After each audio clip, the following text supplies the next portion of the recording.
Donna, will you please take roll call?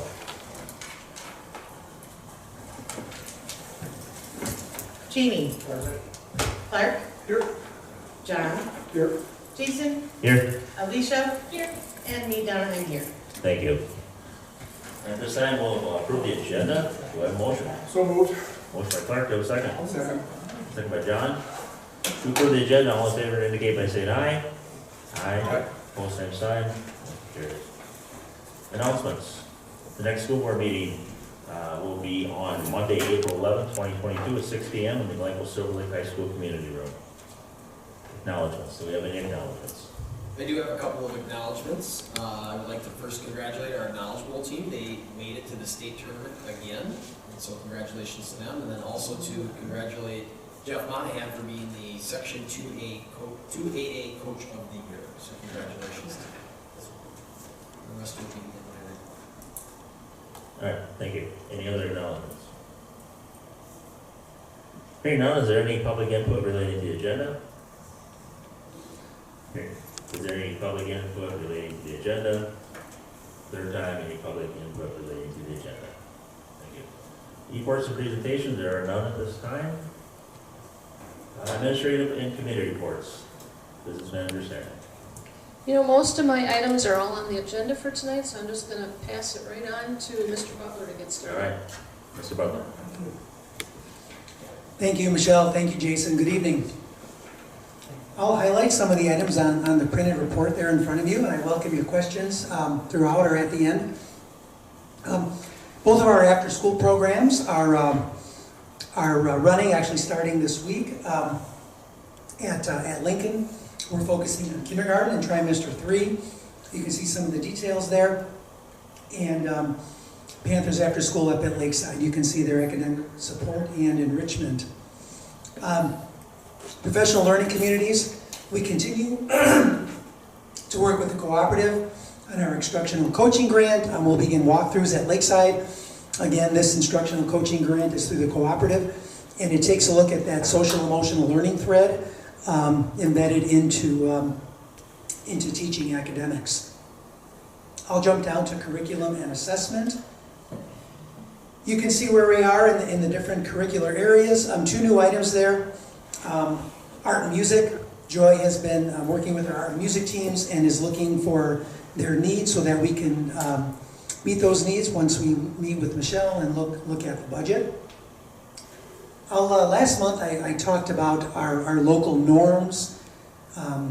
Since COVID, we've been talking about how national norms for any standardized assessment are no longer valid.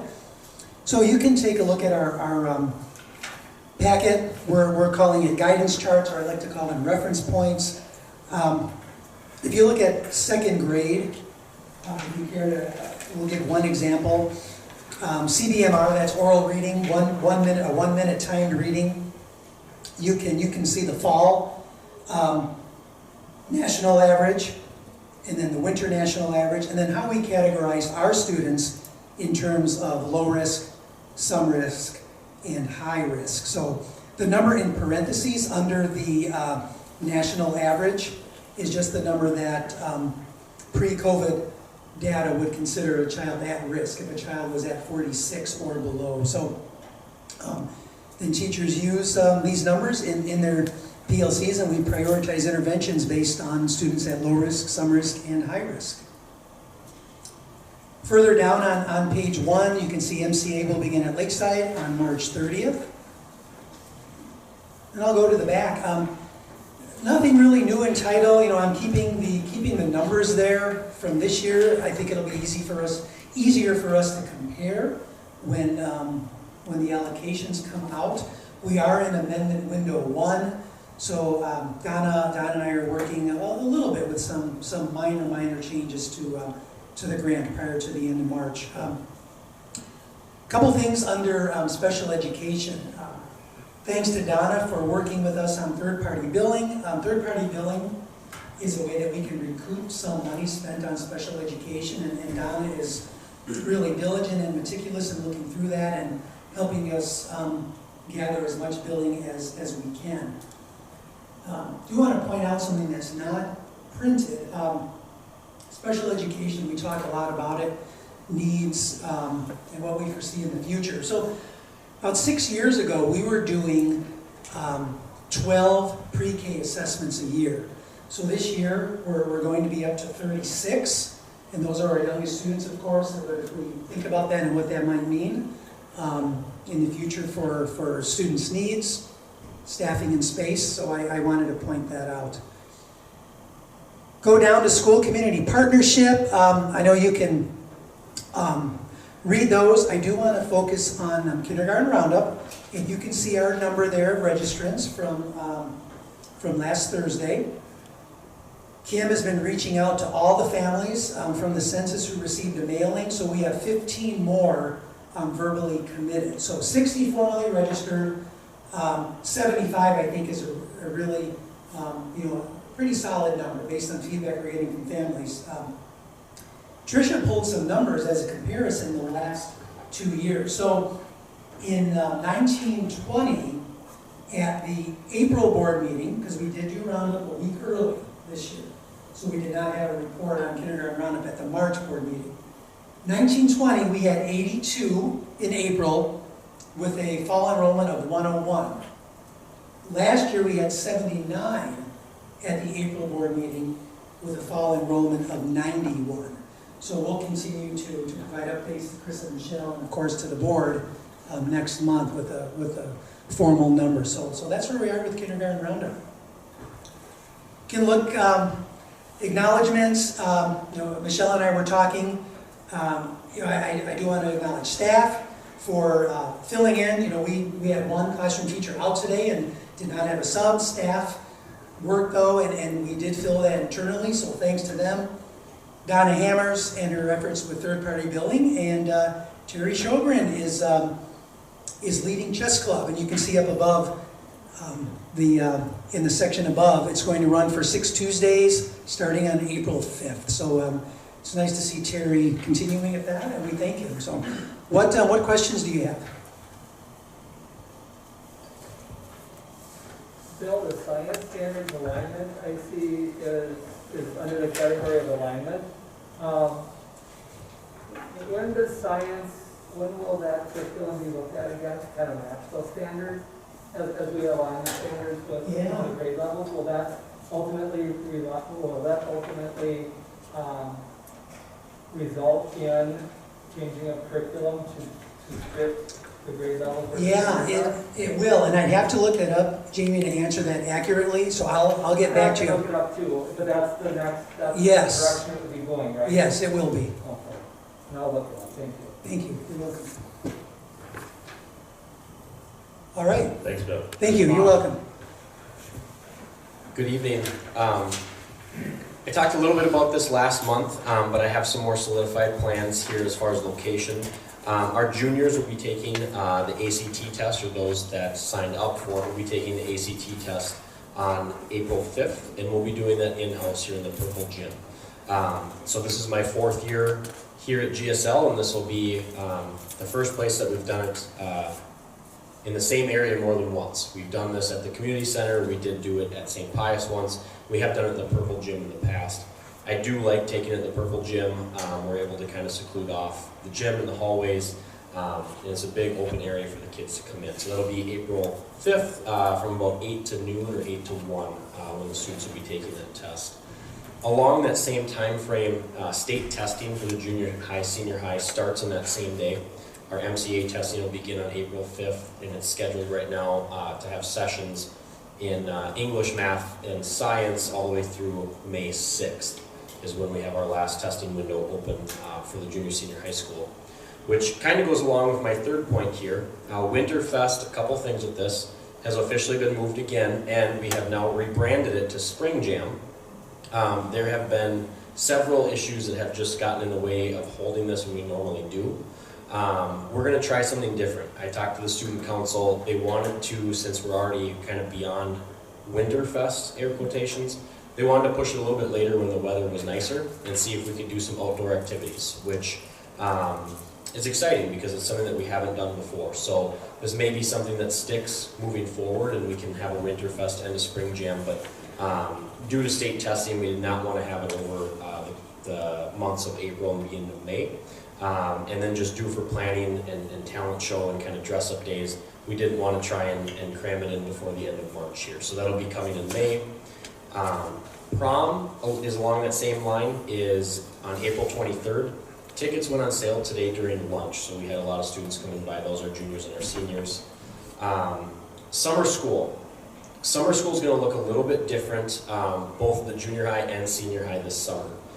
We still do have ESSER dollars that we're able to use, and that's what we're kind of digging into a little bit to change the layout of this.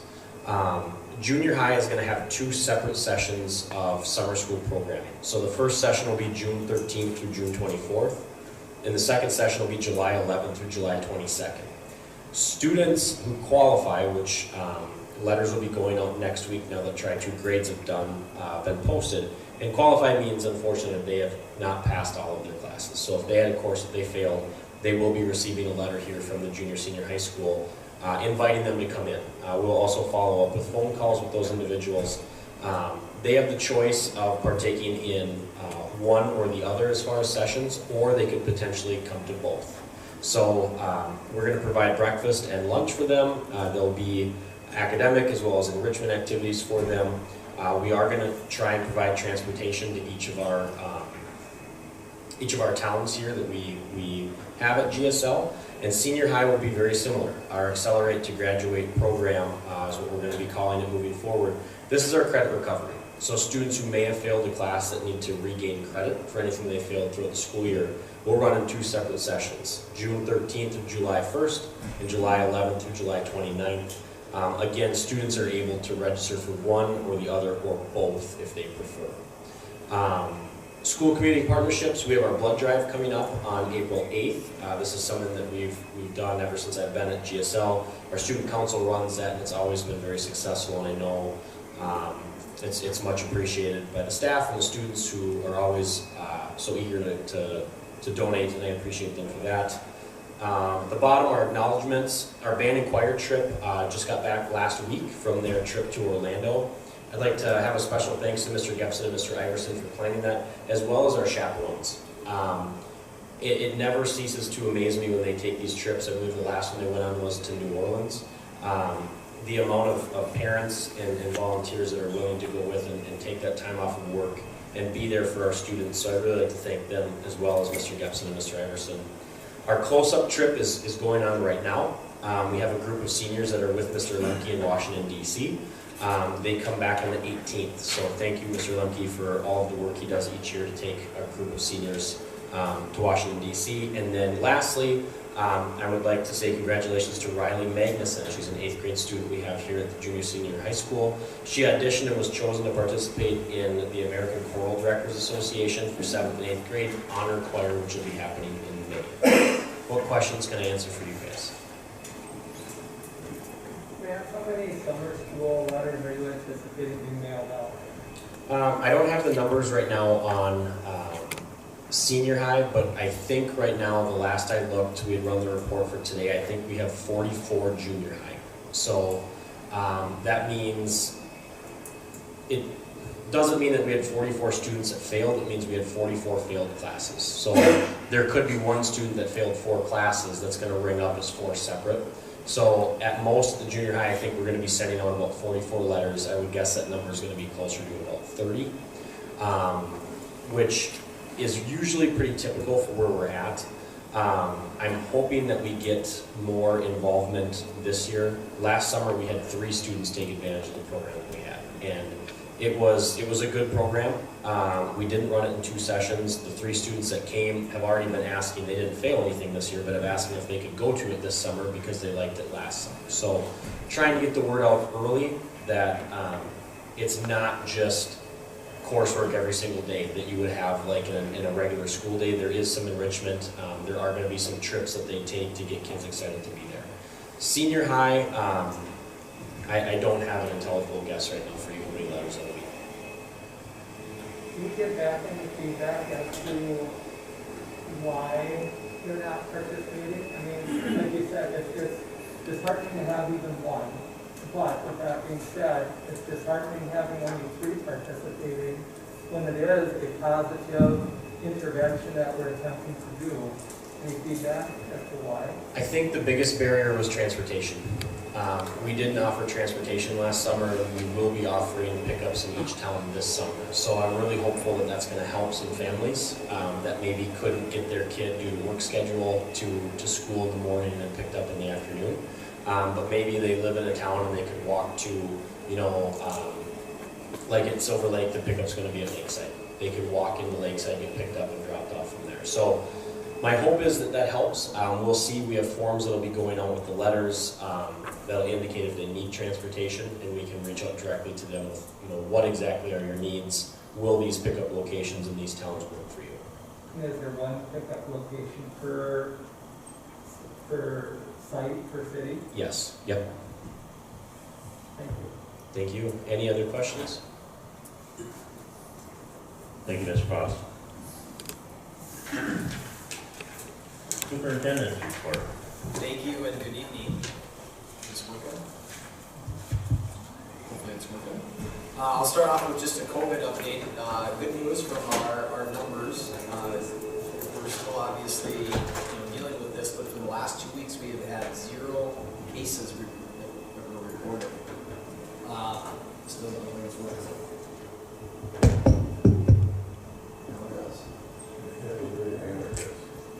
They did turn it on. All right. Thanks, Mike, for the magic touch there. I guess that's just what we need to do. So 0 cases over the last 2 weeks, and that's really good news. Also wanted to acknowledge the staffing, as it was mentioned earlier, for stepping in, because we still are dealing with staff in terms of absences and things like that. So them stepping in and helping us out are very much appreciated. I also want to say thank you to Michael Foods. They provided a breakfast here this last week during our in-service. Update, there's really not an update, but we continue to have conversation and talks with the city of Glencoe about the SRO that we talked about last month. We will continue to have those. If there's something that comes into the board action as we move forward with that, we will get that to you. But we've had favorable talks. It's basically kind of a part of our big school planning process, and that's something that we're currently in. Looking at the needs, looking at the numbers, doing those types of things, and if it's something that we can make work, we will bring that to your attention, and we'll see if we can make that work. Also, they mentioned kindergarten registration. We also had early childhood registration. Both are, families can continue to enter and register, and we look forward to doing that. One of the things that we did do is we made a change with early childhood with the transportation. We communicated that with the families that we're no longer going to be offering that. But I want the board to know that we're going to be working with families as best that we can with that process. Unfortunately, our budget is where it was, and not a lot of school districts have preschool transportation, or that was basically a part of it and offered for free. We did. It's been very helpful, but we need to make that change, unfortunately, and we're going to make that change. But we're going to continue to work with families on that. So I encourage families that have questions on that to give me a phone call on that, and we'll work with them so that we can problem solve that together and get all those kids into preschool. That will be for this fall. Coming ahead on the 14th, as I mentioned last month, we're going to have our community schools career and job fair on the 14th. We're asking our businesses to be in our school district for a couple of hours, talking a little bit about their career. Looking forward to that day and that event. And then finally, on just kind of a sad note, Dorothy Lindeman was a long-time teacher here in our school district for over 33 years, I believe, of service. She just recently passed away, and so I want to send our sympathies out to the family on her passing. So, thank you. Thank you, Chris. Any questions for Chris, or any, if not, I'll move on to committee reports. So Chris, you mentioned that ECFE transportation is typically not free in other districts. Do they charge extra for that? They do, yeah. The districts charge extra, and that's something that we can look at too. You know, if and basically, to be honest with you, I want to be able to deal with it on a case-by-case basis as best that we can, because there's opportunities there. We have connected and talked with Trailblazer. It doesn't mean that that's the option that families will be able to do, but if they choose to do that, you know, an example would be if a daycare, you know, can go there, there might be a reasonable way to make that work. Maybe maybe our system would be able to pick them up, and when we figure out what that charge would be. I just wondered how other districts did it, Yeah, if they charge. they typically charge. A lot of families over the last couple of years have just started bringing their kid to. The other thing that we've done with early childhood, because we understand that is a change, they're looking at changing start times and ending times to kind of make that more convenient for families, so that if you happen to have an early childhood child along with a child that's in elementary school or secondary, they would start similar on those times. And so maybe a parent can drop both of them off at the same time, where in the past they would not be able to do that.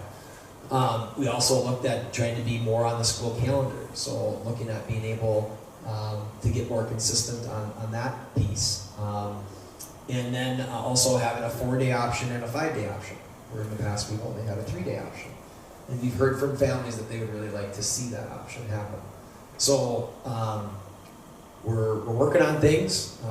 You know, obviously you'll see that on the consent agenda that we're still without our director for a little while. And so that's been part of our challenge of making sure that things are happening. And but we'll continue to keep working and provide as much information and make that program as best as possible. How are we gathering information to see what families are wanting? They had survey work, and they also had an open house just recently, and hearing from families from that aspect. Do we see the survey results? Sure. I think they had a survey. I thought they had a survey. If they have one, can we see the results? If they did Sure. do one, it might be a good idea to do one. Well, we can do that. I think we could have board members go to the ECFE meetings too, if it's somebody who has a specific interest in that aspect. That would get feedback from the members on the committee, Yeah. not from the families that are participating. You know, we don't have a board member on that, do we? Yeah, Yeah, we do. me, but I don't get any information. Have The, you been to a meeting? The feedback has don't come get from told when they families. are. They've talked to us The about last this time option and They things like had a that. Zoom meeting, I got told that morning, but I was working that day. So I don't, Well, I just asked, well, I didn't even know you were on it. I assume we had a board member on it, but if you hadn't been to a meeting, then we don't know. yeah, right, Kind of yeah, what's I going know, on, that, so yeah, that, That so would this be was the way all. that I think, rather than Jamie asked that question, we would expect a board member would be able to. Yeah, no, I agree. Facilitate I that mean, discussion. you know, I've asked the question a couple times, you know, why I'm not getting emails and stuff, and then I got the email that there was that Zoom meeting, and that was several months ago, but I didn't get that information about the Zoom meeting Right. until that morning, and I was at work, so I couldn't do it. And then when I got the email the other day from Michelle about what they're planning on making changes, that was the first I had heard about it. And this was just, I believe, last Tuesday when she sent that out, or was it Thursday? No, I think it was either last Tuesday or the Tuesday before when she sent it out. And I knew nothing about it. I had no idea what was going on. So families that came into open house, they talked about families of saying, would you like a 4-day program? Would you like a 5-day program? We've got that data that we can provide you on that. And that's part of the approach that they're trying to take to say is, hey, what is it that you'd like to have option? Because we are making some changes to make sure that our budget is the way that it needs to be. And so far, I've got those numbers down in my office.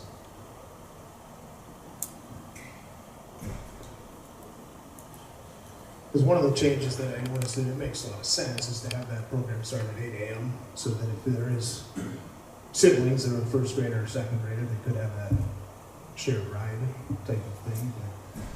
And that's Seems where, logical. the dialogue that I've had with a few families of being able to have that individual conversation with them about being able to problem solve some of their aspects of how they can help get their kids to school. Being able to take that on a case-by-case basis so that we don't want that to be, a deterrent of why they would come or not come to GSL. We want to problem solve that, and at the same time, our budget needed to make an adjustment, and unfortunately, transportation was the thing that was driving some of those costs. So, Is there and I know I talked to you about this earlier, about charging parents and stuff, because if one option would be to ride Trailblazer, they're still gonna have to pay for Trailblazer. right. So offering parents an option of paying for it to the school, I think is a good option. I guess the start time and end time, makes a lot of sense, but then I wonder, are we gonna have preschoolers on our school buses riding with siblings? And aren't most of our buses already at capacity or pretty full? Or Or on the would routes, we be able to there's put more slots kids the on route. there or no? Yeah, we should be able to do that. And again, those would be those examples of doing things on a case-by-case basis, and if the family feels comfortable and those types of things, and utilizing our resources, and seeing if we can make that work. So. Yeah, because I would hate to lose some of our preschoolers to like First Lutheran or something, because I believe they have busing. Yes or no? I don't know, they don't. That's the other thing, is I worry about losing them to a different program,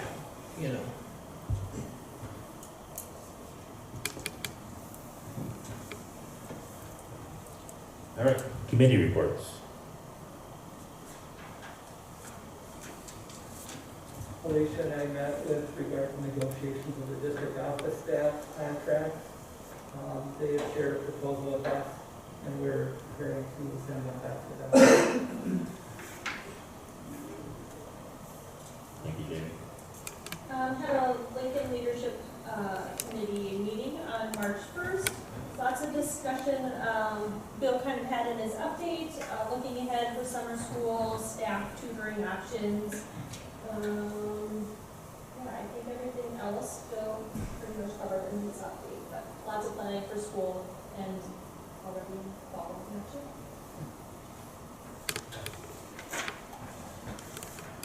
We had operations and facilities as well, and we talked about some contracts that you see that are on the agenda regarding drones, agreement with 4.0, the Asher's on there, food service bid. So some of those things will be coming up on the agenda.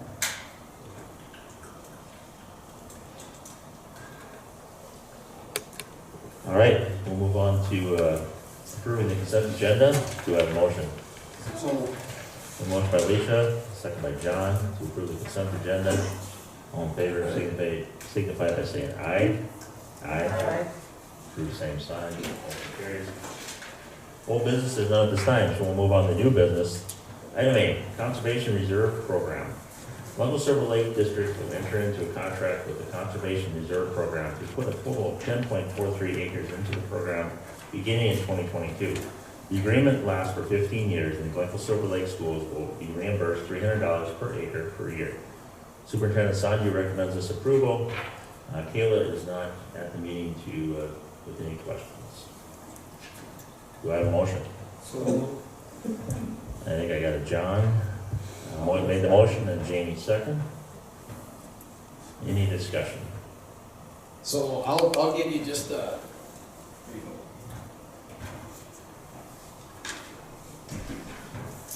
So basically, the map that I'm showing you here is the two places. It's two separate parcels, but it's basically a total of 10 acres. And if you're familiar with our new driveway that we have with our new parking lot, it's just south of there.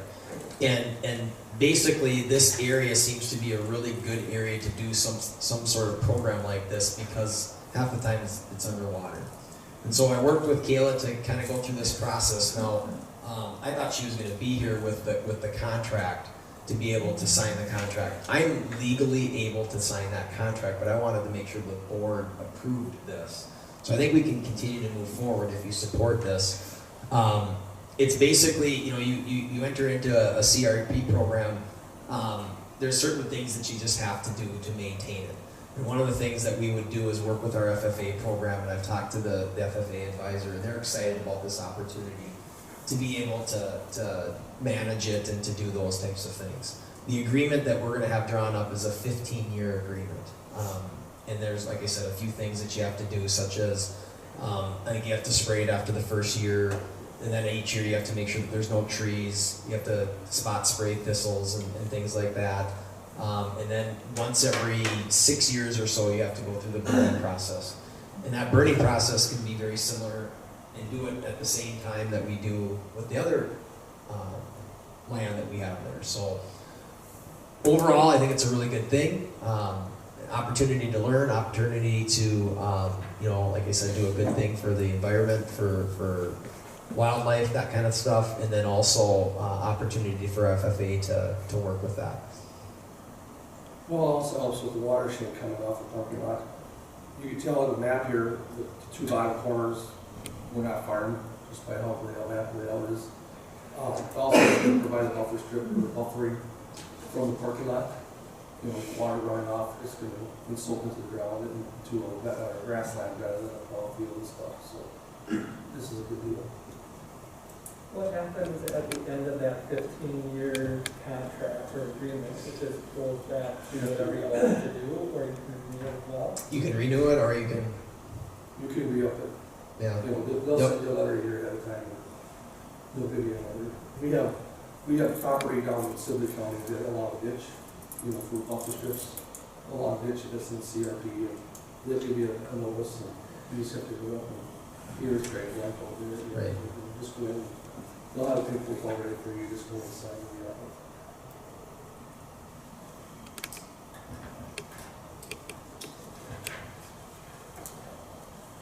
All right, I have a motion by John, second by Jamie, to put 10.43 acres into the Conservation Reserve Program in 2022. All in favor, please indicate by saying aye. Aye. Aye. Opposed, same sign. Motion carries. Item B, comprehensive facility assessment, discussion possible action item. It is the recommendation of Superintendent Sanju and Business Manager Sander to move forward with the facility assessment at the GSL school facilities utilizing the services of SiteLogic. The comprehensive facility assessment involves a survey and documenting current operational and physical conditions and deficiencies in our facilities and grounds. The survey will review the appearance and condition and current uses of the buildings. The results of the assessment can then be used to determine the feasibility and prioritize infrastructure that might need repairs, replacements, and to help determine the long-range vision and plan for the district. This data can then be used for the required 10-year long-term facilities maintenance revenue plan that has to be submitted annually to MDE. There's no cost from SiteLogic to the district for the service. Matt Helgerson and Cullen Bond from SiteLogic will be present Monday night to answer questions. So at this time, I think since it's a discussion / possible action, we'll have a discussion, and then we'll decide if we're going to move forward.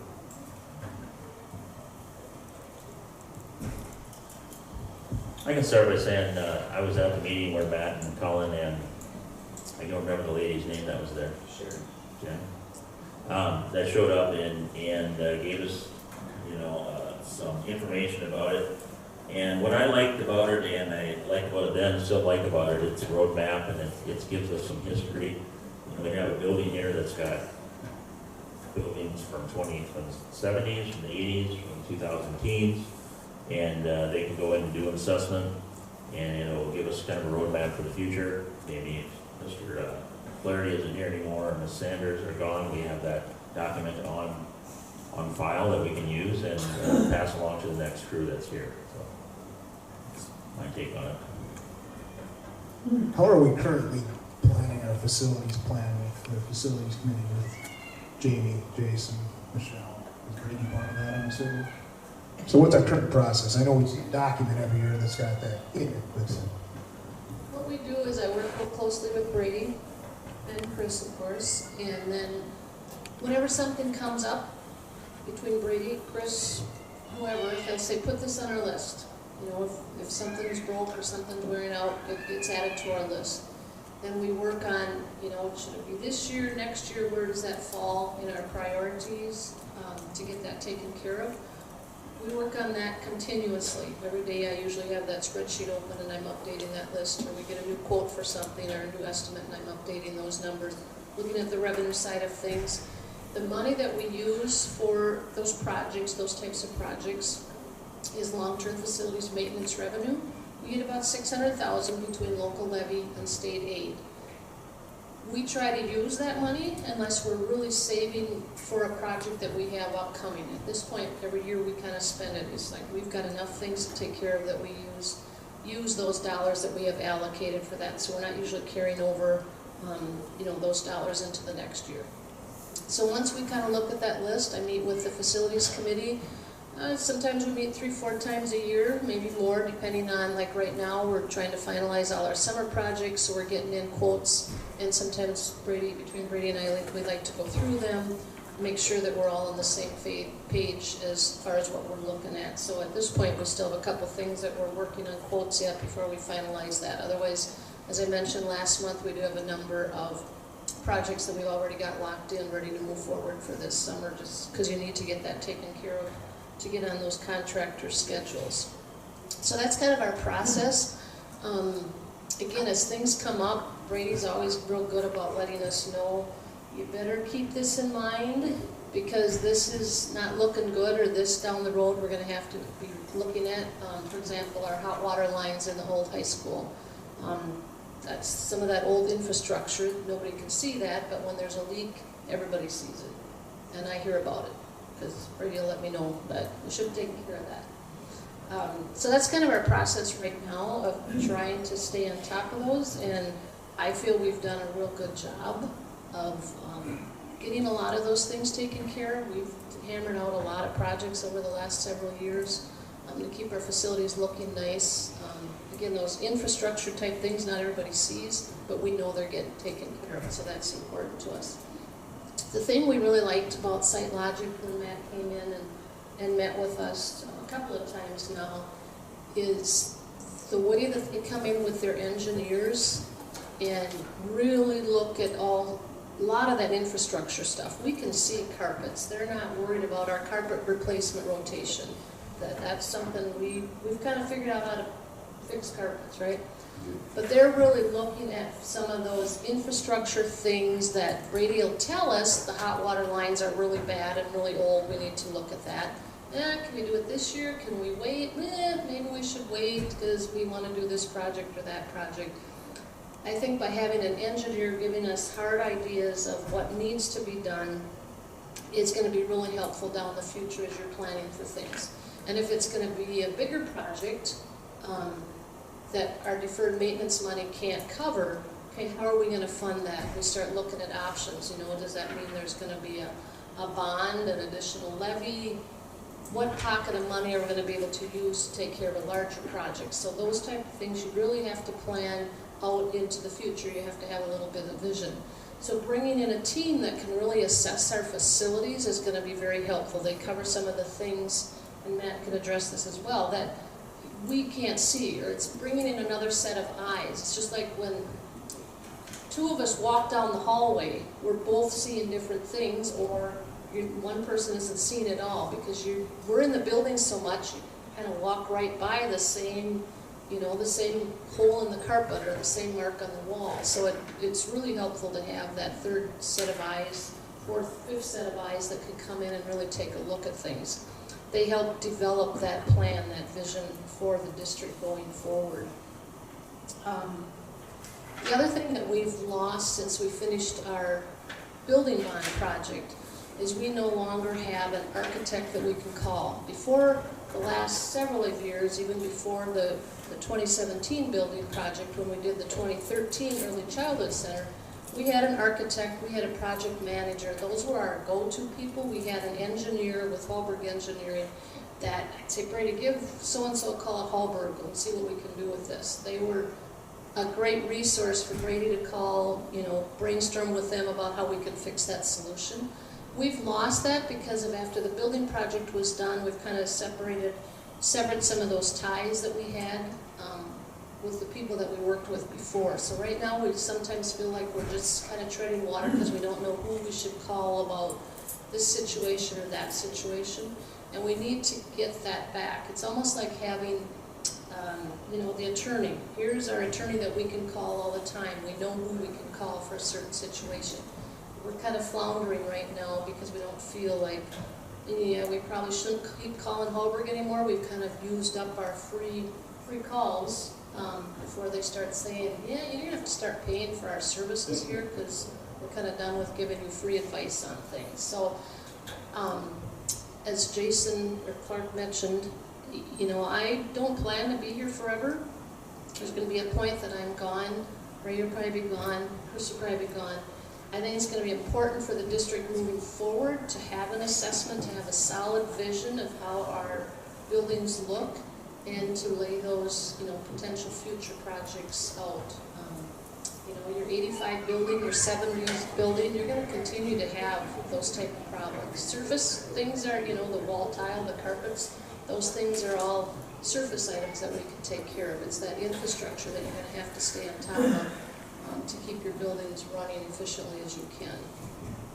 So I think that's important. I think what Matt has presented as far as a dashboard, because not only do they give you a hard copy of what they have discovered with their engineers, with their whole team that comes in, we also get a computer program, a dashboard, that can track all that you can look things up, and I think that's going to be very helpful for somebody down the road to be able to have that to look at. So that's my, my thoughts on getting somebody in place to do that assessment and have them to work with.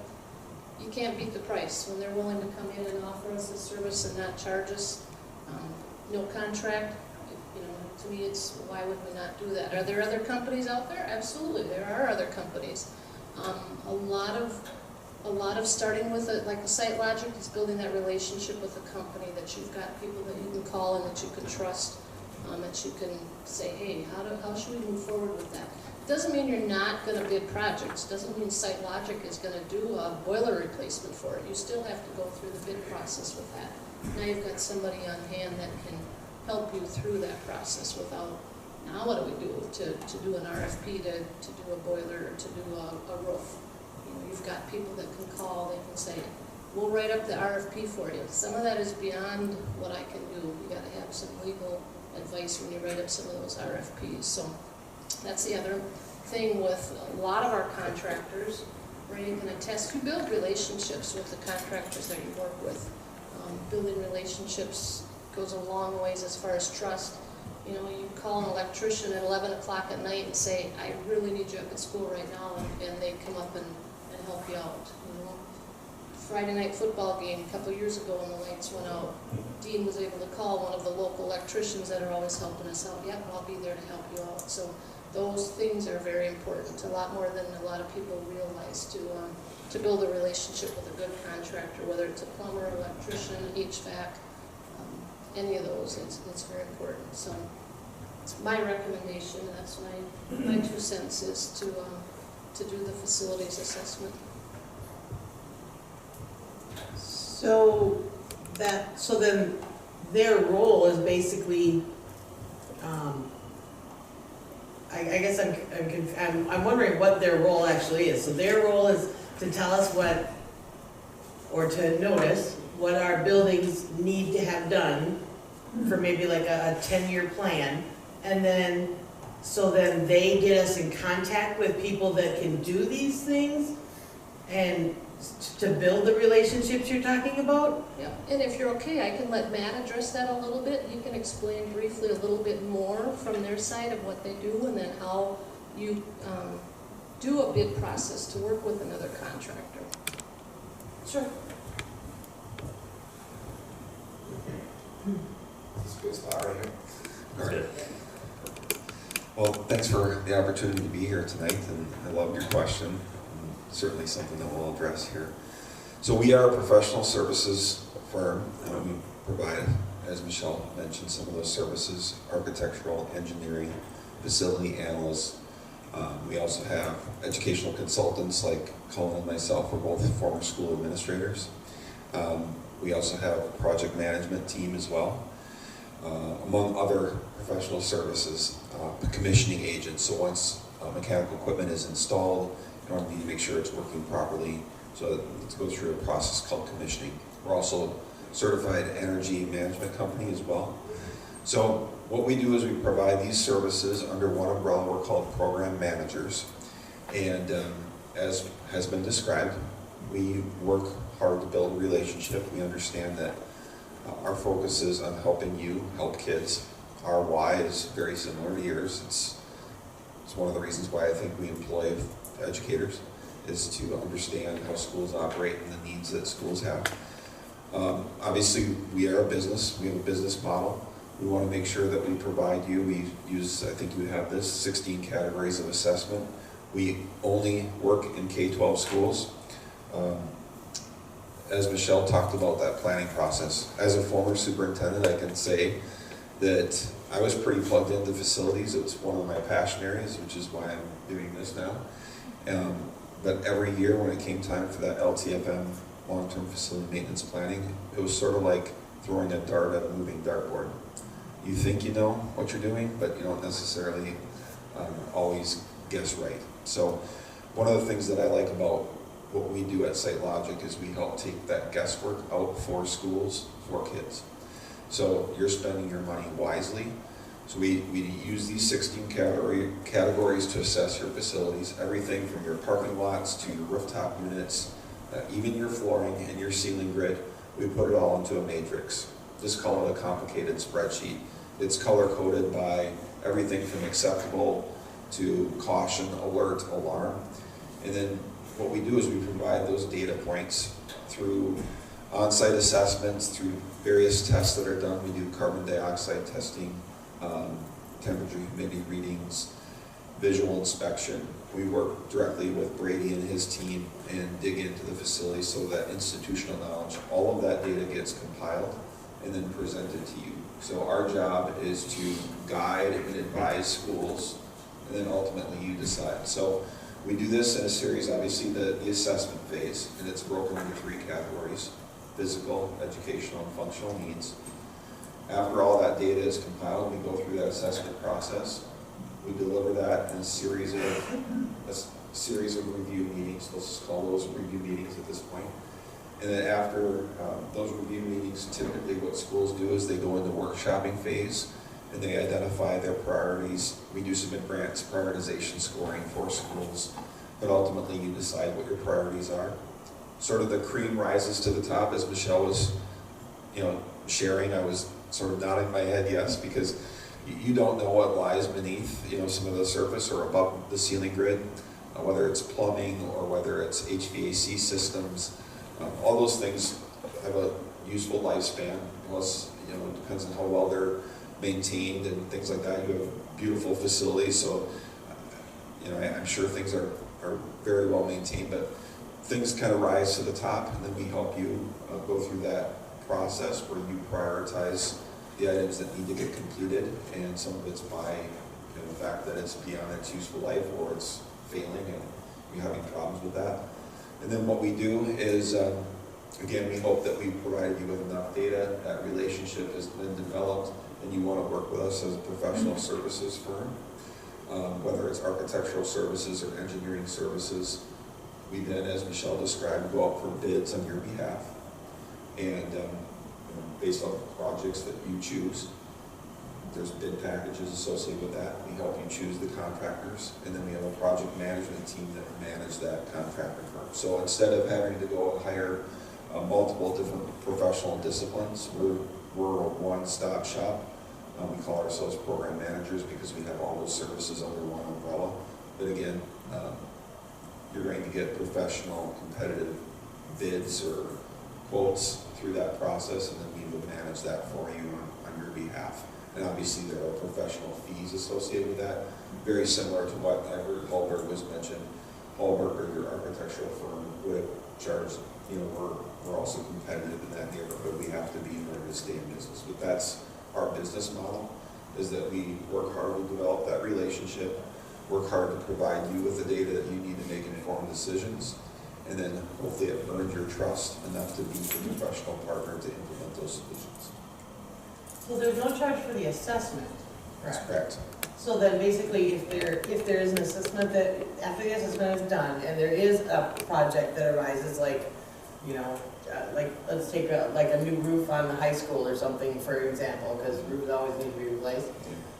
So then you would go out and get the bidding for companies to come and do that project. So then that is where you get paid, is you would be getting paid for doing that, finding the company that would replace the roof, correct?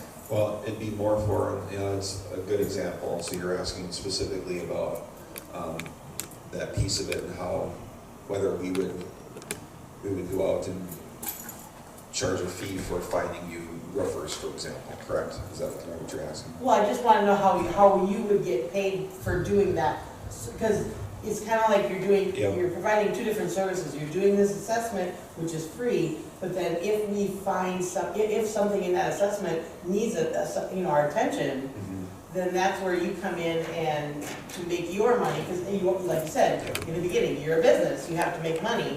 So then that's where you make your money, is by going out and getting our bids and working with the people that you find or that we okay to do these projects, to basically oversee what they're doing to make sure it gets done and done correctly. Is that what I'm hearing, or yes or no, or? Yep, so let me yes, but I'm going to explain it a little bit more. So Michelle talked a little bit about flooring. Roofing would be another example. These projects have different levels of, you know, complicated factors. So let's say it was an HVAC design. That's probably going to involve more design. A roof has some design elements to that. So what we do with our engineers, facility architects, is they develop that design. So there's typically fees associated with design development, no matter what project you're implementing.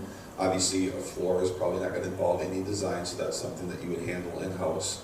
And some of our customers work with roofing contractors already, so what we potentially do there is more of the project management side to make sure, you know, the asphalt temperature is the right one and they're doing the roof correctly. So again, there's different levels, but we charge fees associated with the design and then implementation process. So construction management, you know, when you have job site trailers, when there's a complex project, to make sure contractors are implementing the solutions outlined in the plans correctly, we have project managers, construction managers, site superintendents that would, you know, not unlike any other project management firm, there's a number of them out there that you can hire separately.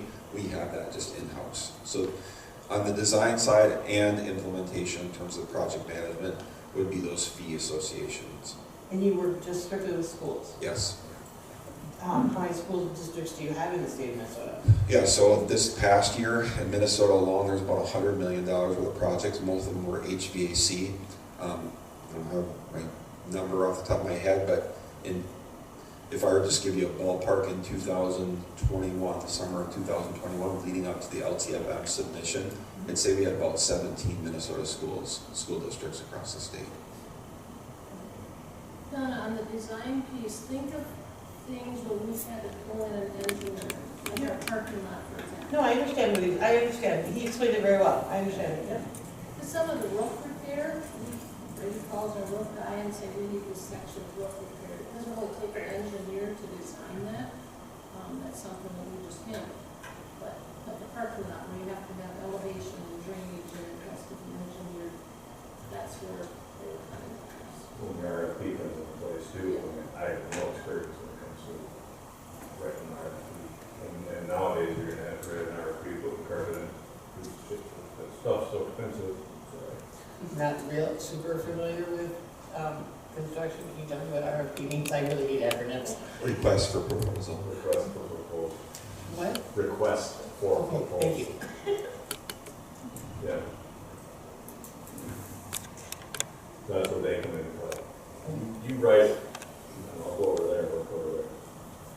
So we've done RFPs like with the remodeled Lakeside School, I'm assuming, when we did parking lots. I mean, those are all things, who did those in the past for us? The parking lots, this last round when we did it, we worked with AJA. AJA was the company that did the whole athletic complex, and that's who we used.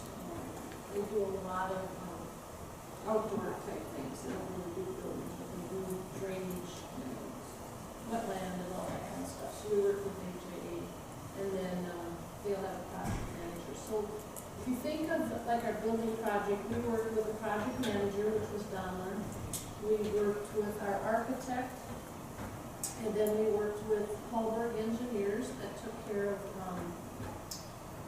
help me, Brady, Hallberg took care of all the Mechanical, electrical. yeah, mechanical, electrical type things.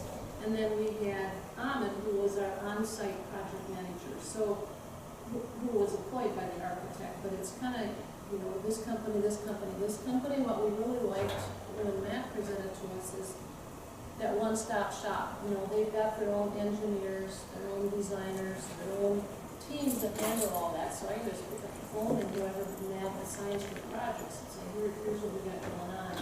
They can handle all that internally versus, okay, call Hallberg, call Ahmed, call, you know, whoever. We're playing phone tag a lot of times, trying to reach all the right people we need to get things coordinated. The one-stop shop is, to me, very helpful. Michelle, if I may board, so one of the things was, as a superintendent that was frustrating to me was what Michelle just described. I was fortunate enough to be able to do several projects with multiple different companies, different models, and one of the reasons why I'm with SiteLogic is for that reason. It was very frustrating to have to make multiple calls, and then you ended up, as a school district, ended up paying for the mistakes that somebody made. So one of the things that I appreciate about what we do is we own the process, and if you know, we're fortunate enough to work with you, Colin or myself would be your point of contact person, and we would always make sure that you have the appropriate resources. So you don't have to guess on who that is to call or send an email to that particular day. You call one contact person, and we make sure that we address it appropriately with the right team of people that works in our team. So it's more of a synergistic effort compared to, well, let me call the architect on that because it's their design. If you have boots on the ground, we know that the architects and engineers do the nice drawings, but the people that implement it are really the ones that really make things go. So the project managers or the site superintendents really are the ones that do a lot of that work, sort of boots on the ground. So our team works synergistically, meaning our project managers easily can pull a meeting together with architects, engineers to make sure that it's implemented the correct way, even if it's a little bit different than the design. Whereas a traditional process that would require probably about 6 change orders and a whole bunch of costs to you as a school district. So again, it's just our company's founders felt that was a more efficient model, and yeah, that's something I appreciate as a school leader. So then basically what you explained, Michelle, was that like when we needed the parking lots done, you had to call AJA. So then instead of calling them for that project, and then you had said, there was another engineer firm you said we had to call for some different project, basically it would be just calling them then to handle any of the projects. So there would be really no difference in any kind of a cost, because we'd still have to pay AJA for a engineering cost, and so then we'd be just basically paying them. So it's just a one-stop, like you said, one-stop shop. They have engineers to bid on to give us the information for all the projects, where AJA would be just for one particular field, right? So Okay. when we did the big building project, your architect's fee for the design and engineering, you know, remember, was it 3% of the project, that was their cut. Then your project manager, you know, their cut was 5% or 7% or whatever that is. Hallberg, like your engineer, sometimes is built into your architect's fee, but yeah, you're paying all those different cuts to those individuals. Thank you. And we're not, with this proposal here, we're not looking at another big building project at this time. You know, our facilities are good. This is more, you gotta think kind of a vision. You know, you need that assessment, you know, long-range planning. You know, you don't know what's gonna happen 10 years from now. But having that good assessment of infrastructure, because we have two older buildings, you know, we have a 1969-70 building.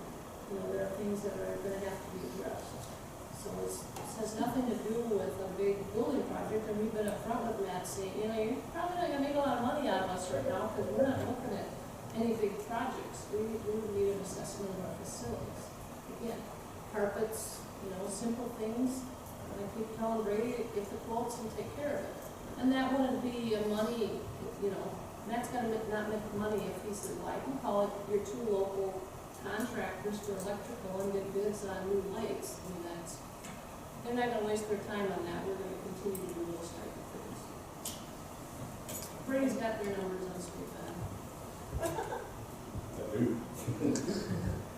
Honestly, taking advantage of their service of giving us an assessment analysis is really truly what's happening, and allowing them to have that information to allow us to do our jobs. And that's why it's really a good thing, I think, for the school district to do.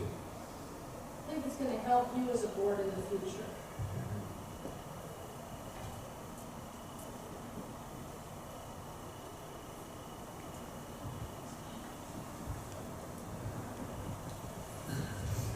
I think it's safe to say if we're not impressed with their work, we can have some other company do the same thing. It's not a high-risk commitment by any means, but certainly in quality of work and relationship business, you have a tendency to say if somebody brings value to you, probably a good company that might be an option to look at if you do need to work down in the future. So I look at it as, this is something the city of Glencoe and city of Broughton, they pay quite tens of thousands of dollars every year to do these studies, and whether it's streets or whether it's sewer or all those kind of things, and they do them anyway, regardless of what you do with the information. You don't have to do anything. So I don't have any objections to moving forward on this. So that resonated with me when you just said, we want to obviously bring your trust in our own business. If we do a poor job, obviously, no obligation, no things like that. This is a handshake agreement essentially that, as a company, we want to deliver, and if we deliver, we won't pay that. You'll want to work with us, so that's really important.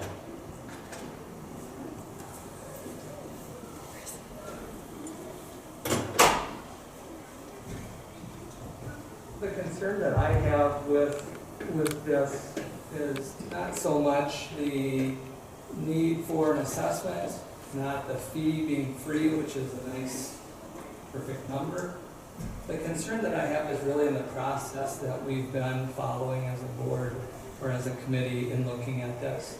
And what I mean by that is this recommendation is coming forward. We as a committee have not talked with any other company at all that provides something identical or similar.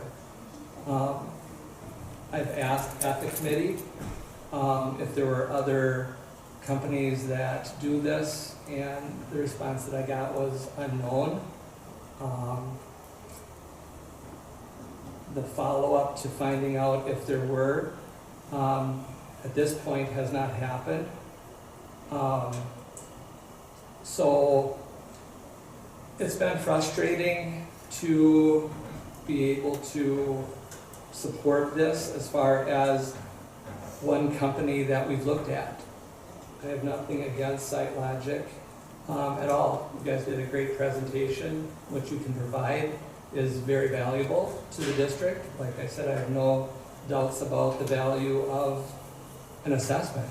It doesn't hurt to go to a doctor for a checkup and, get a clean bill of health or find out what needs to be addressed.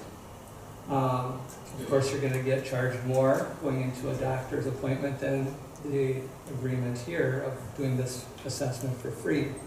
But like I said, I think that not looking at or hearing from a presentation from or anything like that from any other companies is not a good recommendation coming forward to us as a board to consider. In looking at the school board catalog and looking in the index, you're mentioned many times for different services that you guys deliver. Along with you in the category of facilities analysis, there were 22 companies that were listed. We have not heard from one other company to do a comparison to see if there's more or less to be offered by them or as a value to us. That's the part that's frustrating for me. 22 other companies. Halbert, one mentioned tonight, was one of those 22 listed. SiteLogic is another one of those 22. So there's 20 others besides 2 that were mentioned tonight that provide similar, identical types of services. So that's my frustration, and that's why I can't support this recommendation as it's listed here at this time. Thank you.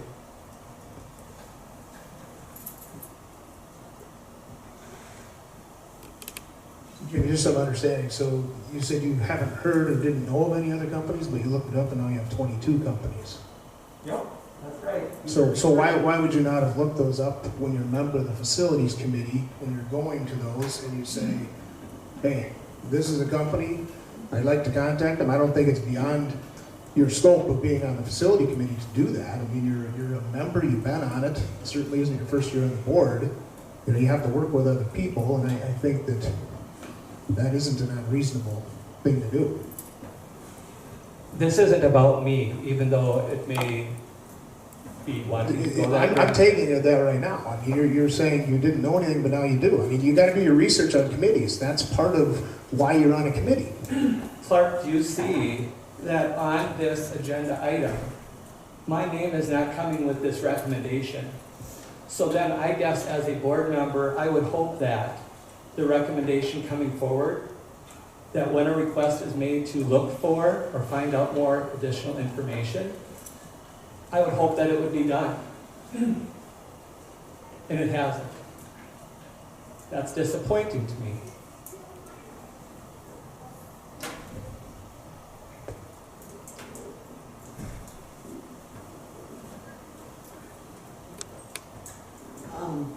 I guess I don't want to get in between the two of you here, but to Jamie's point too, that was only a month ago that this was dropped on us. So, I mean, to spend, I mean, he has a job, you know, a career, and which is extremely difficult right now to deal with. Everybody knows teachers are very stressed and having a hard time doing what they're doing.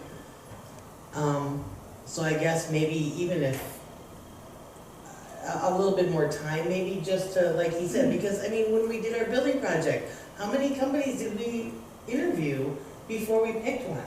He has a point. You know, we're supposed to do, we're doing what's good for the district, and all the people in our district are trusting us to do this.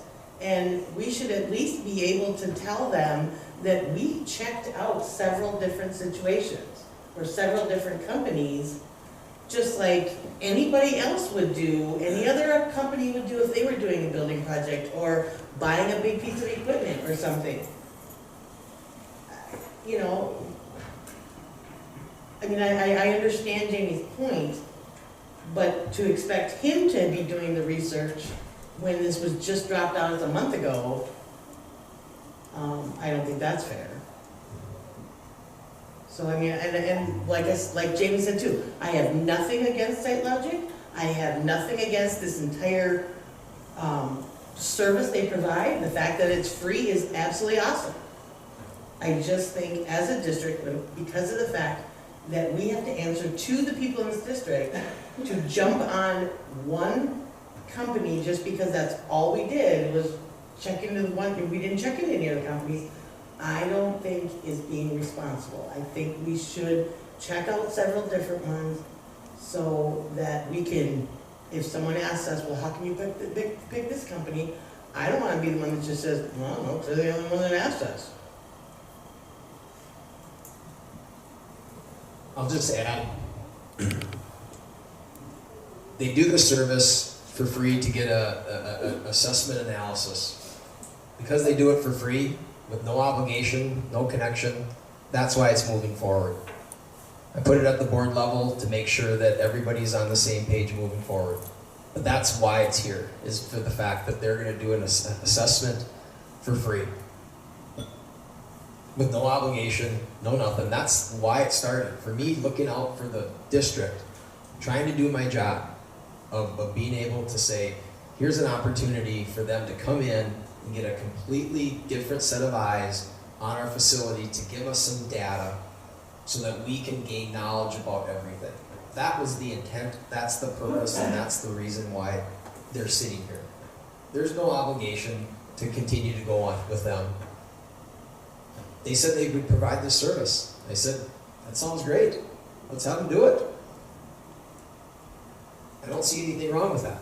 I never said there's anything wrong with it. I didn't. I didn't say there's anything wrong with it. I mean, I guess I do think that there's, something to say for them reaching out to us. They're operating this service for free. At this time, we're not approving or signing a contract with them.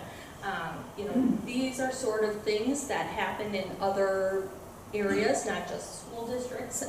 Your healthcare facilities, stuff like that. You have these types of project management firms or insurance firms that do seek out and offer these services. And I think, at this point, I don't see that it's a lose situation for the school district. They're providing us something that could be beneficial. There is, no cost to us at this time. And yeah, I mean, if we don't like the work that they provide or perform through the assessment, I mean, we're not obligated to stick with their services for future projects. Or if, we go through assessment with Site Logic and that another firm gets wind of it and wants to offer us approach us and offer a service, then we can at that time. I mean, I don't think that we need to necessarily be actively contacting all 20 other firms to see what they're willing to offer us before we would utilize the one that has come to us and they're offering us this service for free. It is something that they would be providing us and it's beneficial for us. I mean, and we're not obligated, we're not signing a contract with them. They're providing this, as, yes, obviously in hopes that in the future when we do have projects that we like the services or that they provided to us through the assessment and that we'll choose to work with them in the future. But them doing this or us approving the assessment to go forward at this point in time is not obligating us to continue to work with them in the future.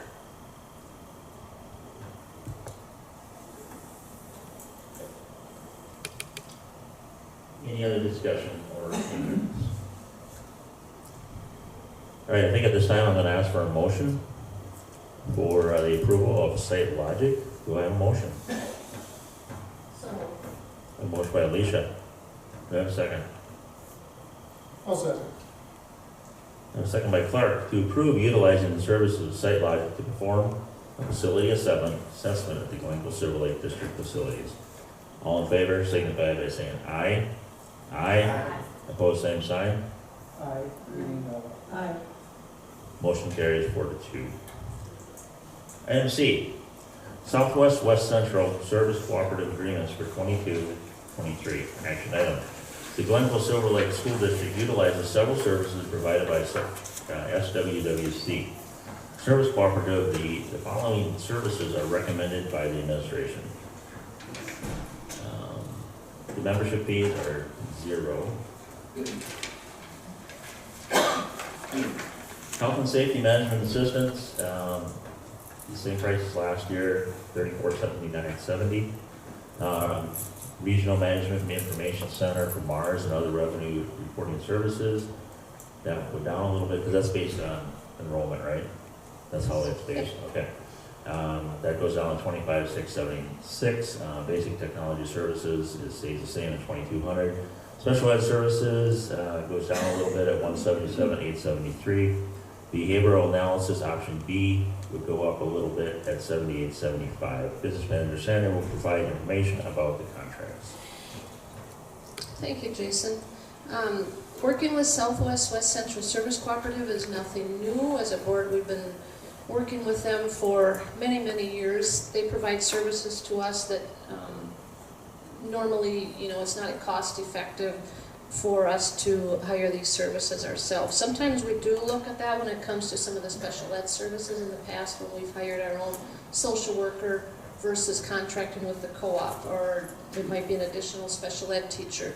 But when we need, like when I get to special ed, just a little bit of time to help us with like DHH, the deaf and hard of hearing services, it's not real cost effective for us to try, even if we could find a person for that. So I'm just going to briefly run through these and kind of what they cover. The health and safety management services is basically they assist us with our mock OSHA walkthroughs. They're in our buildings a couple times a year. They point things out to us that should be corrected or removed or taken looked at.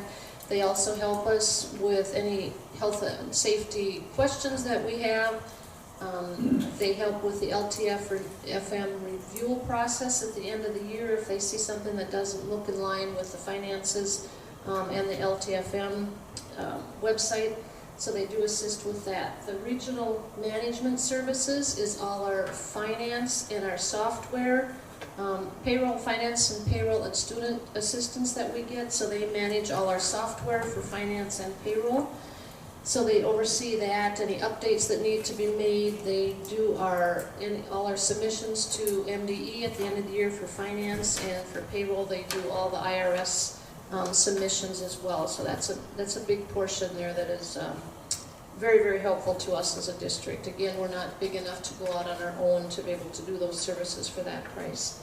Basic technology services, no change. That's just being a member in that, so we can get help if we need it. And we get a better price. If, for example, if they have a workshop on technology, as a member of that, you get a better price rate for that. And then we do have the special ed, which is the huge piece of that. That does provide a special ed director that helps in our behalf, oversee, that works directly with the principals and with Chris on some of those issues that come up. They provide some PT therapy, some OT therapy. They help coordinate some of our birth to 3 type programs. That's down a little bit. They've kind of changed how they bill for that now, and it's more on usage than just having that person in place. So we've dropped those services just a little bit. And the behavior analysis services, the principals use that person if they have a student that they're really struggling with some behavior things. They can bring that person in, help observe that child, make some recommendations to the team that is working with that child. So that's a quick summary of those services, a very valuable service that we have in a collaboration with the co-op to provide those services. Now, not included at this time with these contracts is a new agreement for the STARS online program. We're not looking to continue that moving forward into next year. So we're still working on the final detail of what that looks like, but at this time that is not part of the contract. Yeah, I think that's it on those questions on those contracts. I'll make the assumption that, excuse me, I'm making the assumption that most of the time, reason that most of these numbers came down was because of the enrollment. Correct, yeah. So if you look at the first line, last year's, and they always use your October counts from the prior year. So they're not using this year's numbers, so when you look at that, you think, oh, do we have that many kids? We don't. They're using the October one of the prior year. So it's always kind of a catch-up. So if you look at 21, 22, our number from the previous year was 1594. 22, 23, which was based on last year's number, that's how they calculate those. So when they determine the price for the health and safety management assistance piece, that's more or less their cost per square foot that they charge. They take a look at everybody's buildings that's part of this in the co-op, and they charge that out at a square footage cost. So there was no change in that because we didn't have any additions to our building that increased our square footage. some of your other areas, like the business services, that's based off, their formula is based off the enrollment. Technology is the flat fee. Special ed, again, is based on usage that you need from them. And the behavior analysis is a set fee.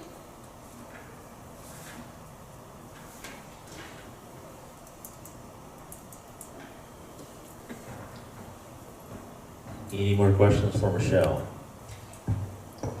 If not, do I have a motion?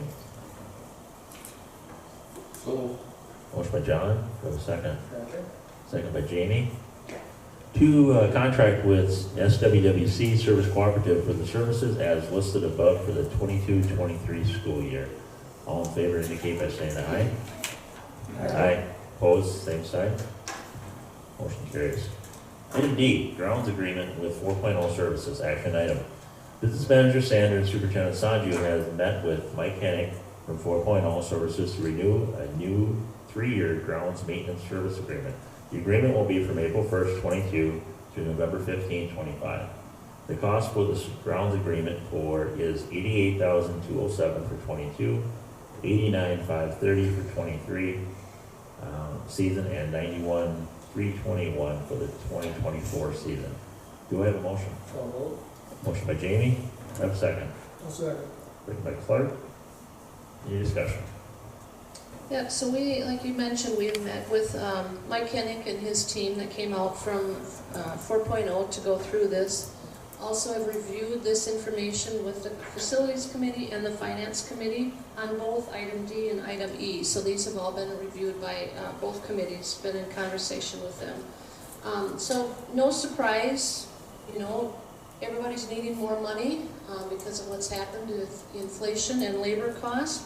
So the grounds contract, in the past, we've only had a 2-year agreement with them, and it was suggested to try to get a 3-year agreement to maybe lock in a little better price that 3rd year.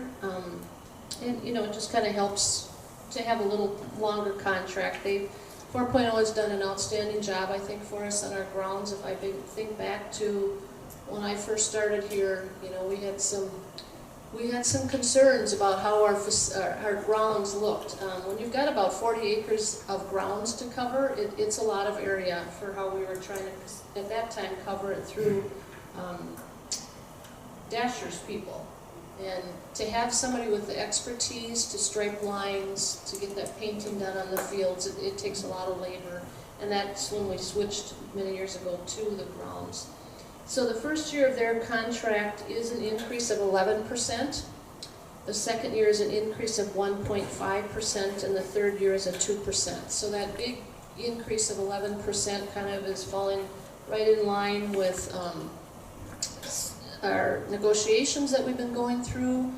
You know, our negotiation settlement with 284, you know, we've had to make some changes. We are not at this time adjusting anything with transportation, even though they've had to increase those, their labor cost as well for that. We are only looking at adjusting that ground. So that 11% sounds like a large number. It equates to about $8,000 on the first year, $8,700, and then $1,300 the second year, and $1,700 the third year. So it's that first year that's a bigger bite to chew a little bit. It will have to be within the budget to make this work. So we're recommending moving forward with this 3-year contract with 4.0. is this percentage, is this including the fertilizer cost, or do we pay fertilizer cost? No, I was going to mention, we also work, besides 4.0, they're very good, but they don't have all the expertise and all the manpower and all the equipment. We also work with 2 additional companies. One is Advanced Irrigation. Advanced Irrigation comes in and takes care of our irrigation system. They come in the spring and they do the startup of the well and the pump, make sure all the lines are working. They're checking the all the ends. The heads, yes, that get run over by the mowers. Didn't worry about it. Yeah. So we do work with that company, and then when there's an issue with them or an issue with the well, that's who we use for that service. And then we work with another company called Professional Turf. and they're the ones that come out and they do the irrigation of the fields, the aeration of the fields, they do our fertilizing of the fields. I have talked to them, you know, those are definitely just smaller contracts and it's more of as an ad need basis, but I have talked to Andy from Professional Turf. He's gonna try to keep it just about the same budget that we had last year for that. That's between 12 and 13,000. Fertilizer costs are up for him about 70% right now, but we're kind of coming up with a plan, and he works real closely also with Dean on this, because Dean is the one that kind of oversees all those fields and walks them and knows exactly what's going on. There's a couple fields that we can get by instead of three treatments this year that we're going to drop down to 2. So because of the high fertilizer cost, we're going to make a couple adjustments. We'll still definitely focus, you know, on the main field, your heavy use fields, you know, your soccer, which, you know, isn't here as much anymore except for community ed. But all your football practice areas, they're getting that heavy work on the field compared to your outfield of your baseball or softball, for example. So we can get by, especially on the far north quads, we don't need as much fertilizer out there. So we're going to work within the budget that we have to go with that. And we definitely need more fertilizer on our new elementary playground. That's still being established, even though you'd think after, well, it's 4 years on the playground itself. You know, we got to keep up on that, because as soon as you let that piece go, you're going to have weeds and you're going to have too much kill off on there. And some of that's determined once the frost comes out, we see how much winter kill we have, and we'll go from there. So we do work with a couple other companies directly to maintain all the fields. Okay. Any other questions? All right, we have a motion by Jamie, second by Clark, to approve the agreement with 4.0 Services for grounds management services from April 1st, 22 through November 15, 25. All in favor indicate by saying aye. Aye. Opposed, same sign. Motion carries. Item E, Dasher contract, action item. Superintendent Sanju and Business Manager Sander recommend approving contract adjustment to Dasher Management Services. Facilities Committee members in Lindeman and Ausleben met with Mike Nelson from Dasher Management to review the contract and to recommend to make a contract adjustment. The memo of understanding includes eliminating 15 hours, which was part of the Addendum D, and to adjust the 2022-23 contract with a 7.193% increase for 1 year only. After 22-23 contract year, the language will revert back to the contract language, which caps the yearly increase at 3%. Contract increases are reflective of the contract settlements with local union 284. Do we have a motion? I'll make a motion. Do I have a second? I'll second. Second by Donna. Any discussion or questions? Yeah, Jason pretty much read everything that we've talked about, thanks to Mike and Mike Nelson, if you remember, is here, and then Brady, of course you know Brady. You know, Mike came to us a couple times, came to Chris and I first, and I know this was real hard for him, and we can let Mike talk too, but we know what's happened in the market, we know what's happened with labor cost, and to keep good people, as we know, we have to make some adjustments in pay, or you're not going to have anybody working. So this was difficult to do, difficult to go through that process, but I think we reached a pretty good agreement. We had our, you know, when we say Addendum D, with our Dasher contract, we have quite a few different addendums that go with that. Through the years, things have changed. So instead of rewriting a new contract, we do an addendum. So it would be, you know, to increase hours or add a custodial here or change this. So they were always written up as addendums. And part of that Addendum D was to adjust staffing at the field house. And then after some changes, we switched some hours around, moved some people around. So we had like 15 hours that wasn't filled, that we've been kind of getting by, that we get a credit back from Mike on that each month for the hours that aren't filled on that, so we're not paying for those. So we settled on this increase of 7.193%. And then how this contract is set up, how it was originally established back in 2006, I believe so. Prior to Dasher coming in, the custodial service was all owned, or all part of the school district. And when the contract was written up, there was a clause in there that said, Their contract is never higher than what the 284 contract gets in raises. So it's capped at 3%. So if the 284 contract settles at 5%, 7%, 10%, they only get 3%. If they settle at 2%, that's what Dasher gets in their contract increases, is the 2%. So our language here is just this increase for the 1 year to help him with some increase that he's had to give to staff. And then it goes back to the language that's in the contract, back to that 3%. Not that it can't be talked about again in the future if there's new things that change in our world that we need to discuss. So we're always open to talk about that. So, I don't know, Mike, do you have anything you want to add? I'm thankful for the years we've worked together, and I'm very appreciative to have the opportunity to come and just have this open discussion. If there's any questions, I'd be happy to answer them, otherwise. Is there anything else? Same. Got a few words? Today, Just ask. I'm on camera. Why? Same page. And thank you, Mike and Brady, for being here. It's appreciative. Thanks for all your years of service. At this time, we have a motion by Jason, second by Donna, to approve the contract adjustment to Dasher. All in favor indicate by saying aye. Aye. Opposed, same sign. Motion carries. Thanks, gentlemen. Thank you. You can go. Thanks. Item F, food service bids. Action item. Food service bids were received on February 28th for a one-year contract beginning in the 2022-23 school year. Upon completion of the first year, the contract can be renewed for up to 4 years. Business Manager Sanders, Superintendent Sanju, Facilities Committee Lindeman and Alsleven have reviewed the bids, and along with the bid evaluation criteria, a recommendation will be provided on Monday night. So you probably want the information before you can make a motion. Yeah, I think so. Right. So after going through these last few contracts that I talked about, those are easy compared to food service bids. Food service is a complicated process. I've mentioned that in the past. Part of the reason is because it's federal. You have to follow federal procurement laws along with the State of Minnesota Department of Education procurement laws. So it does get a little bit more complicated. There's a lot more work that goes into the RFP, which is request for proposals. We get a template from MDE that puts that, you put that together, and then you can change it slightly. It has to get approval by MDE before you can send it out to the bidders.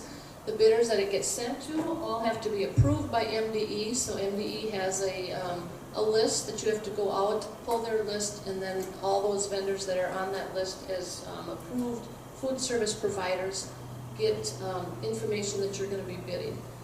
I send that out, and then I make my bid meeting mandatory. Some districts don't. You have a pre-bid meeting.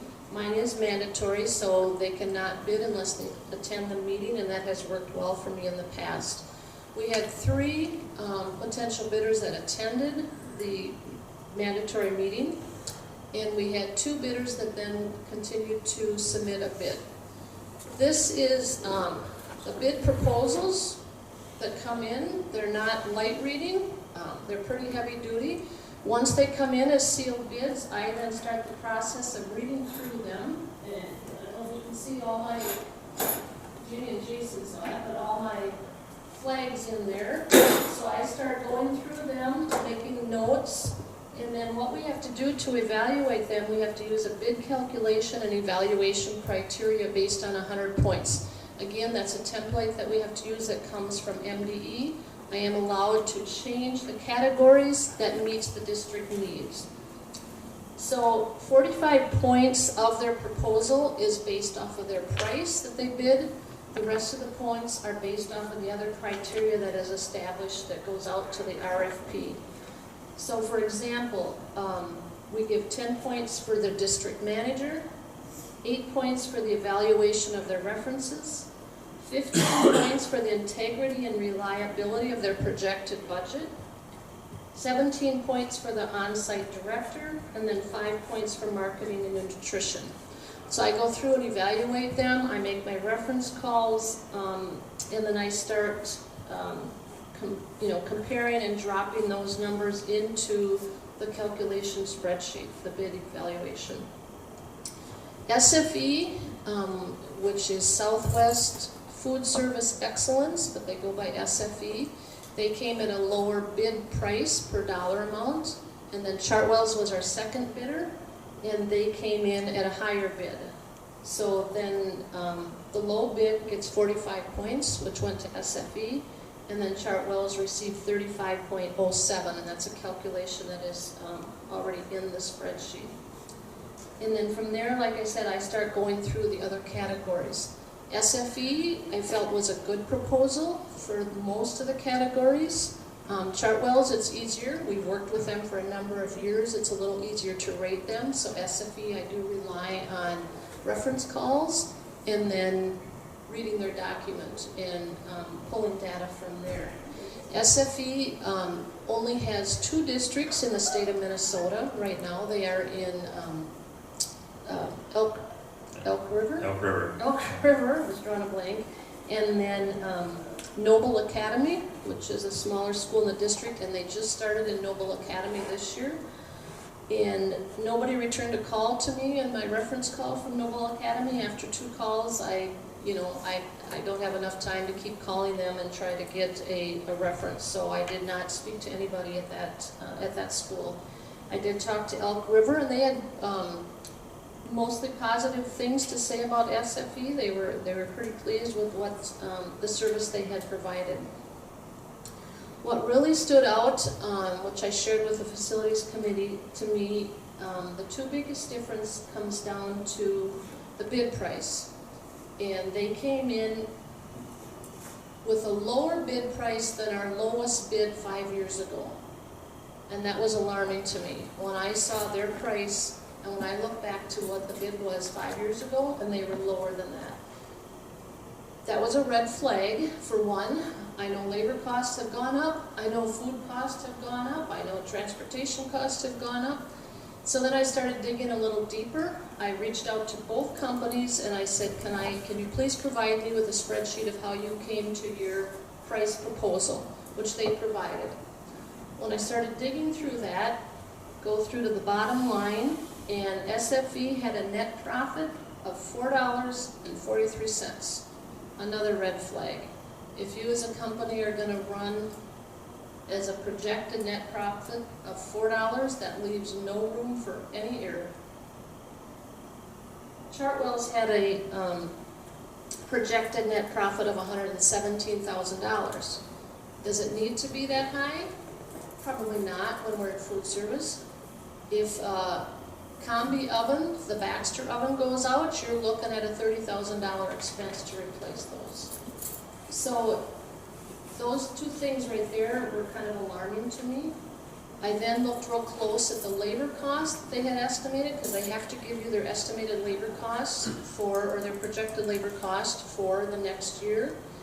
And we would have been looking at, in some cases, $4 an hour less than what our current employees are getting paid, or the employees of Chartwell's, because they're not our employees. So now some districts that work with a management company, they continue to employ their own employees. We don't. When that happened back in '06, the management company took over all the employees. Visiting with the facilities, they're not our employees, but they're part of our district. Those people in the kitchen, they probably have grandkids here, kids here, they're coming again, they have a connection. They feel like they're part of you. I don't think it's fair to say, we're going to switch companies because they gave us a better price, but you're going to take a 3-4 hour wage cut.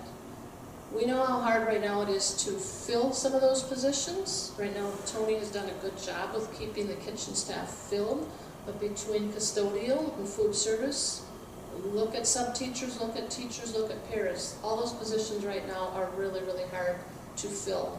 To tell them, you're going to take a big wage cut if you want to keep your job within the management company, we didn't feel that was right. So because of that one, then in that category, they got less points based on Chartwell's and their projections for their labor cost.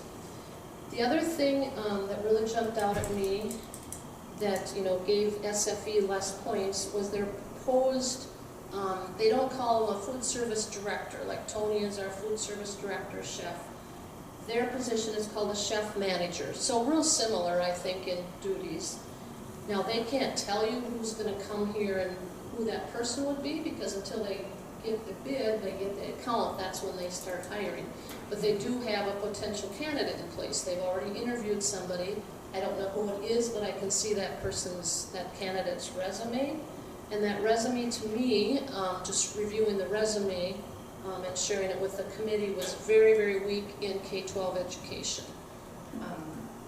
I think we're very fortunate with what we have with Chartwell's when it comes to our director that we have in place. So based on all that data, again, a lot of the categories came in the same. SFE was lower in their price, but at the end, SFE was awarded 77 points. Chartwell's was awarded 87.07 points. So our recommendation for Chris, myself, and the committee, I believe, unless they, that's what we agreed to the other night. Our recommendation would be to award the food service bid to Chartwell's. This is a one-year contract, but because of how the law is written, it's a one-year contract. You're allowed to renew the contract for more years without having to go back out for bids at this time. That could be a legislative change. It used to be only 3 years, and then legislation changed it to 5 years because of the lengthy process that it is to do food service. So it's a 5-year gig, but it's a one-year contract with renewals up to 4 years. So that would be our recommendation. Welcome any questions that you have on the whole process. You're welcome to read proposals. I don't know, neither Jamie or Jason took me up on it. I had extra books, but they didn't want to read them. But they are quite lengthy, quite interesting, kind of, to read through. But a lot of data in them. Thank you, Michelle. That sounded like it was extremely detailed and a very lengthy process. So I want to thank you very much for all that super hard work you did on that. You're welcome. And you explained it wonderful to us. I have no questions at all. Thank you very much. There's maybe more than you wanted to hear, but I wanted to share what I had shared with the committee and what we went through, and as Jamie and Jason asked their questions as well. So if I missed anything, guys, that we talked about? No, I agree with everything that you said. You did your homework, you studied those binders, you gave us the Cliff Note version, you answered the questions we had, and you see that this recommendation is also with the committee's names attached to it. So thank you, as Donna said, for the work that you put into this. Greatly appreciated. Thank you, Ms. Sander. So at this time, I'll ask for a motion. So moved. Motion by Jamie, do I have a second? I'll second. Second by Donna, to accept the food service bid from Chartwell's for the 22-23 school year. All in favor signify by saying aye. Aye. Opposed, same sign. Motion carries. Paraprofessional hours, action item. Principal Butler requests approval for some additional time for paraprofessional that is supporting the AM crossing guard for 21-22 school year. Superintendent Sanjay recommends for the approval of increased hours from 7.25 to 7.5, so a 0.25 change. Do I have a motion? So moved. Motion by Jamie, do I have a second? Second. Second by Alicia. Questions on this? To approve additional time for paraprofessional that is an AM crossing guard. All in favor indicate by saying aye. Aye. Opposed, same sign. Motion carries.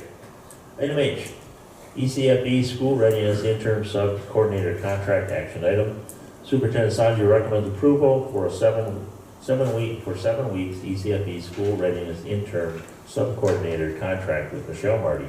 This contract will be effective from March 7th, 22 through April 25th, 22. This position will provide coverage in the absence of ECFE Senior Director who is on FMLA. Michelle Marty is currently the ECFE School Readiness Secretary and will continue to do those duties. This contract will be for 30 hours per week at $30 an hour for a total of $6,300. Any administration duties during this time frame will be handled by Superintendent Sanju and/or Community Education Director Matt Monshall. Do I have a motion? Motion by John, second by Clark. Anybody have any questions or discussion?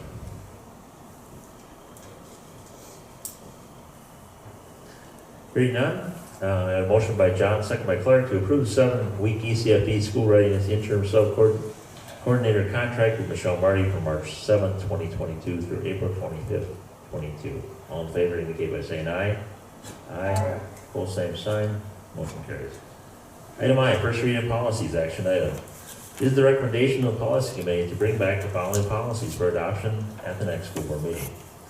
101, legal status of the school district. 410, family and medical leave policy. 522, title 11? 9, thank you.